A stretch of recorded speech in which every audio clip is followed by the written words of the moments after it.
আমি একটা ইতিহাস রেখে যেতে চাই ভবিষ্যৎ প্রজন্মের জন্য, যাতে তারা এই 18 বছরের ফ্যাসিস্ট কবলিত বাংলাদেশ কী ছিল সেটা যেন তারা জানতে পারে।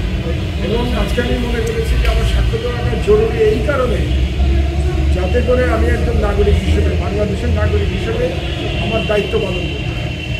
এবং এই যে বিচার হচ্ছে, একটা বাংলাদেশের একটা নিকৃষ্টতম ফ্যাসিস্ট সরকারের বিচার হচ্ছে, ফ্যাসিস্ট শাসকের বিচার হচ্ছে, এই বিচারে নাগরিকের দায়িত্বটা আমি যেন পালন করতে পারি। আর আপনারা জানেন আমার অনেকগুলো পরিচয় আছে। আমি একটা পত্রিকার সম্পাদক, আমি লেখালেখি করি, লেখক, এবং আমি ইতিহাস গবেষক। এবং আমার সেই তিনটে সত্তা মিলিয়ে আমি দেখবার চেষ্টা করছি বাংলাদেশের পুরো চিত্রটাকে। এবং বাংলাদেশের এই যে গত 15 বছরের মানুষের প্রতি অবিশ্বাস্য জুলুম, মানবতা বিরোধী অপরাধ, এগুলো আমি সহায়তা করতে চেয়েছি, বিচার বিভাগকে সহায়তা করতে চেয়েছি, যাতে করে বিচার বিভাগ একটা ন্যায় বিচার করতে পারে।